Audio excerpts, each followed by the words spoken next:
Most people never realize how close they were to greatness before they gave up. And they don't give up because they failed. They give up because they took failure personally. Failure wasn't the end. To them, it felt like proof. Proof that maybe they weren't meant for this. That maybe they didn't have what it takes. So, they quit. Not because of the obstacle, but because of the story they told themselves about the obstacle. But here's the truth. No one told you. The fall is not the end. It's the beginning. It's the invitation. It's the universe asking, how bad do you want this?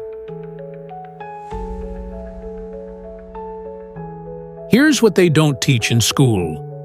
Failure isn't just a possibility on the road to success. It is the road. There is no shortcut, no clean path, no perfect ladder to the top.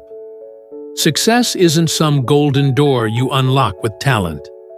It's a hallway lined with 1,000 broken locks you learn to pick through trial and error. The most successful people in the world?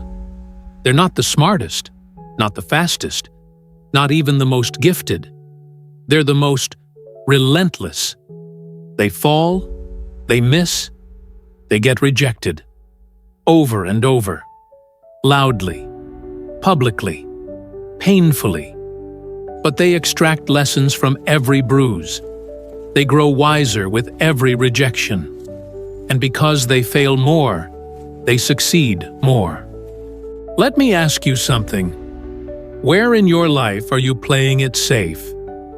Where are you showing up halfway, just to avoid the sting of failure? We say we want to grow, but growth only lives at the edge of what we can do. When you practice, you're not trying to be perfect. You're chasing your limit. You're seeking that place where your knees shake, your voice wavers, your hands sweat. Because that's where transformation hides. Every rep in the gym is a kind of failure. Your muscles collapse, and that's what makes them rebuild. The same goes for your courage, for your voice, for your dream. If you want to fly, you have to be willing to crash again and again until your wings grow strong enough to soar. The difference between winners and everyone else isn't talent. It isn't luck. It's that they were willing to look foolish longer. They weren't afraid to be beginners, to be seen starting, to keep going when it looked like nothing was working. That's how you win. I want to tell you about Elias. He was 87, walked every day, even with a cane, even when his knees trembled and the pavement pushed back. One day, I asked him, "Why do you come out here every morning?" He looked at me, eyes steady, smile faint. He said, "Because I love walking more than I fear falling." It was so simple, but it hit me like lightning. Because that's it, isn't it?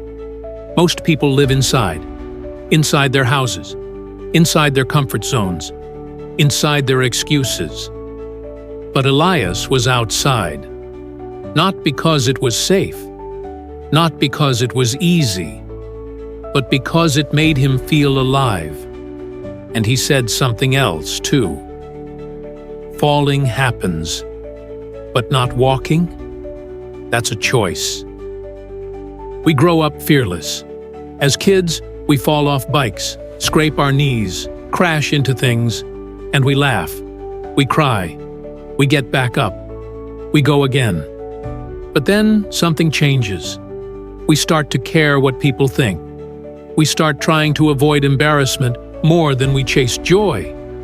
We stop running toward life and start walking carefully through it. Why?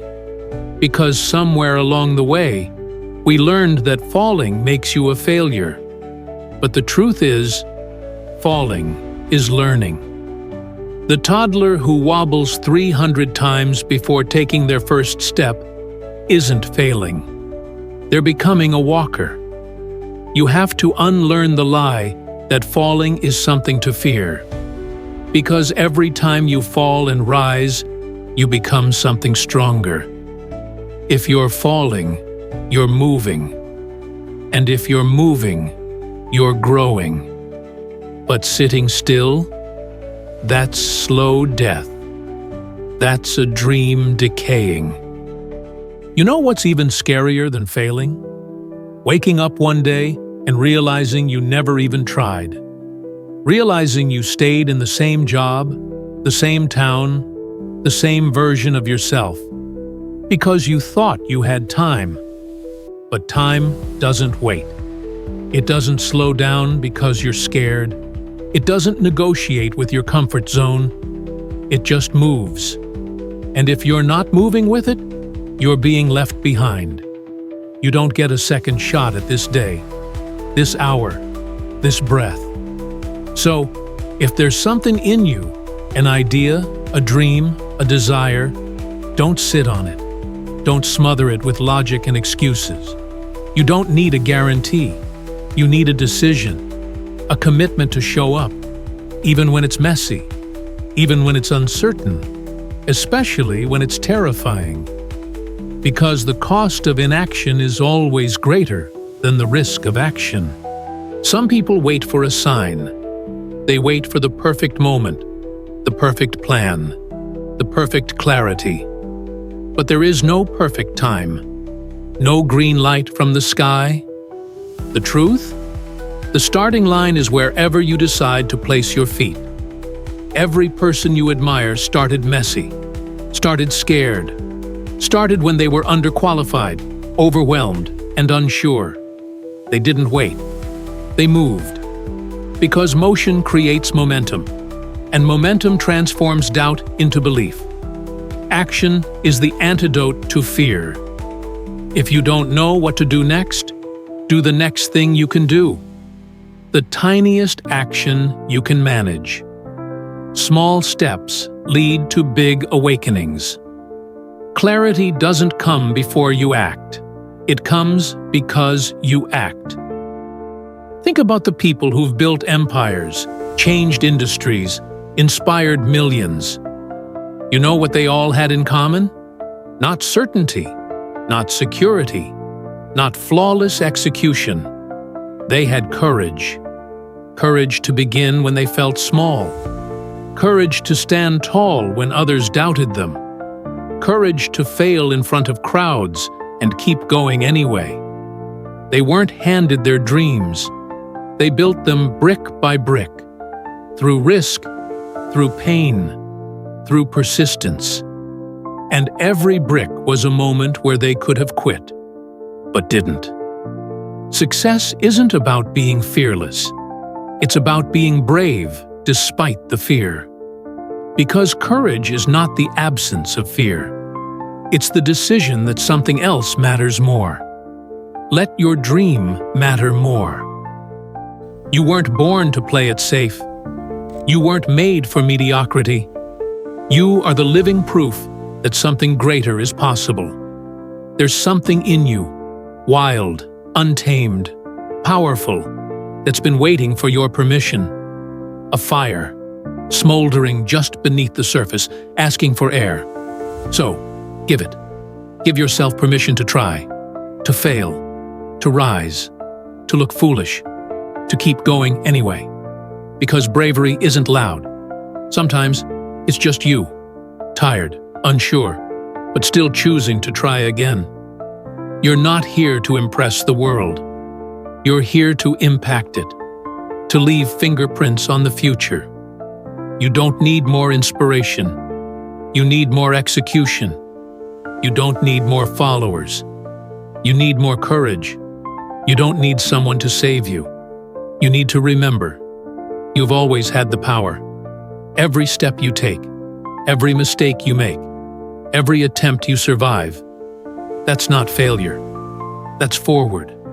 So, when it hurts, remember, you're becoming. When it's slow, remember, you're building. When it's hard, remember, you're evolving. You are not your past. You are not your pain. You are not your lowest moment. You are the author of your next chapter, and it begins right now. So, write it with fire. Speak it with conviction. Live it with everything you've got. Burn the excuses. Break the patterns. Blaze your trail. And let the world adjust to the sound of your footsteps. Because you're not just moving, you're becoming unstoppable.